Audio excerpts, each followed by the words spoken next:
Yes. Honorable member, are you okay? Let me go to Honorable Minister. Mr. Speaker, I'd like to arise to speak to the adoption of the report to consider the agency of the Ghana Medical Trust Fund Bill 2025 and to urge colleagues to support it, not only relying on the committee's report, in particular paragraph 3.1, paragraph 3.2 and 3.3. But Mr. Speaker, Parliament itself, we are told, will be rising very soon. Parliament itself, we are told, will be rising very soon. And Ghana Medical Trust Fund Bill, popularly and affectionately referred to as the Mahama Case, beyond President Mahama, will still be an institutional bureaucracy that will support persons who have chronic diseases, who are in want of support. And we are told that it accounts for 45%. But, Mr. Speaker, I'm particularly interested in responding positively to two issues raised by the Honorable Buama.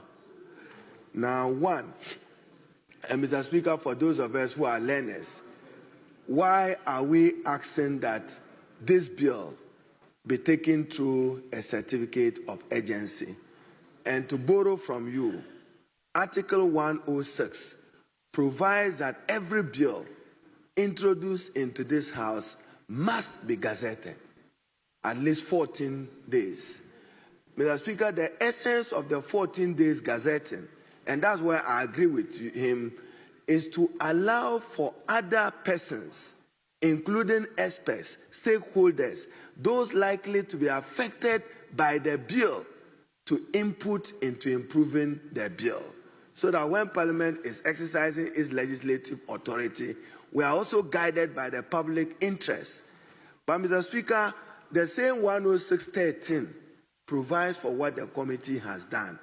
It says that where a committee of Parliament determines the urgency of the matter, Parliament can exempt the bill from going through it. That's the essence. And Honorable Buama, so I want you to pay attention to the words in Article 106.13. It reads, where it is determined by a committee of Parliament appointed for that purpose that a particular bill is of urgent nature, the provisions of the preceding clauses of this article, other than clause 1. So you go back to 1, so that we say that don't gazette it.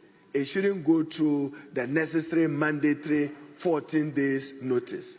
This is all we are seeking to do so that we can pass it into law. Then the other reason, Mr. Speaker, I have seen them debate the policy principles, which I believe will come shortly at second reading. So whether the financing provided, and again, I'm just responding to Mr. Speaker and I conclude. Brilliant point made by you, NHI. But in this House, and let it be stated, the NHI in the last 8 years spent huge amounts of money on IT infrastructure. That is not justified. On both sides of the House, every year you get 1 billion, 2 billion. Where in the world do you build IT infrastructure and every year you spend the same amount on the infrastructure? No. I've had the privilege to be Minister for Communication. When you build a system, you build a system. So, yes, the 20%, I thought your argument would be that how will that affect the functionality of the NHI? But, Mr. Speaker, this is a matter that second reading will deal with it.